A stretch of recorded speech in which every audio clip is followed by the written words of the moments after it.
செந்தில் பாலாஜி வந்து ஆரம்பித்தது திமுகவுக்கு வந்த சிக்கல்.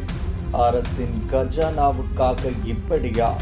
தமிழகத்தில் டாஸ்மாக் மூலம் மதுவின் தாக்கம் அதிகரித்து பல குடும்பங்கள் பாதிக்கப்பட்டுள்ளதாக புள்ளி விவரங்கள் தெரிவிக்கின்றன. குறிப்பாக கிராமப்புறங்களில் பல பெண்கள் கணவர்களை மதுவால் இழந்து குடும்ப பொறுப்பை தனியாக ஏற்க வேண்டிய நிலை உருவாகியுள்ளது. திருத்தணி முதல் நாங்குநேரி வரை நகரங்களிலும் கிராமங்களிலும் போதைப் பொருட்களின் தாக்கத்தில் வன்முறை சம்பவங்கள் அதிகரித்துள்ளதற்கு பல சம்பவங்கள் நடந்துள்ளது. ஒரு காலத்தில் சுப்பிரமணிய பாரதி அவர்கள் கல்வியில் சிறந்த தமிழ்நாடு என புகழ்ந்த இந்த மண் இன்று திமுக ஆட்சியில் அந்த அடையாளத்தை இழந்து போதைப் பொருட்கள் மற்றும் மதுவின் பாதிப்புக்குள் சிக்கி வருகிறது என்ற குற்றச்சாட்டுகள் எழுகின்றன. புத்தகங்களை ஏந்த வேண்டிய இளம் தலைமுறை இன்று போதை, வன்முறை மற்றும் குற்ற செயல்களின் பாதையில் தள்ளப்படுகின்றன.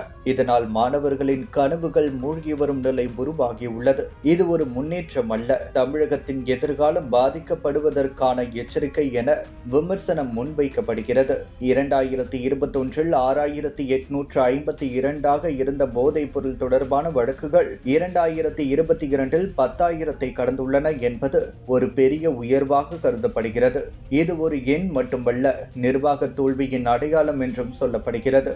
இந்த காலகட்டத்தில் பள்ளிகளுக்கு அருகில் போதைப் பொருள் கிடக்கிறது, என்னதான் நடந்தாலும் கட்டுப்படுத்தப்படுகிறது என கூறி வரும் நிலையில் கஞ்சா இல்லாத மாநிலம் என்று திமுக கூறி வருவதற்கு மத்தியில் போதை மாத்திரைகள் பறிமுதல் செய்யப்பட்ட எண்ணிக்கை அதிகரித்துள்ளது. கடந்த 5 ஆண்டுகளில் மட்டும் விழுப்புரம், கள்ளக்குறிச்சி என்று தொடர்ந்து கள்ளச்சாராயிரம் மரணம். ஆனாலும் இதுவரை அதற்கான முழு நடவடிக்கை எடுக்கவில்லை என்று கூறப்படுகிறது. இதனால் ஸ்டாலின் ஆட்சியில் போதைப் பொருட்களை ஒழிக்க என்ன நடவடிக்கை எடுக்கப்பட்டது என்ற கேள்வி எழுந்துள்ளது. மேலும் டாஸ்மாக் கடையில் பாட்டிலுக்கு 10 ரூபாய் விலையேற்றி அரசுக்கு லாபம் சம்பாதித்து கொடுக்க ஆரம்பித்ததிலிருந்து தற்பொழுது வரை விலை குறைக்கவும் இல்லை, கடையின் எண்ணிக்கையும் குறைக்கவில்லை. இதெல்லாம் மக்கள் மனதில் வைத்துதான் திமுகவுக்கு சரியான பதில் கொடுப்பார்கள் என்றே கூறப்படுகிறது.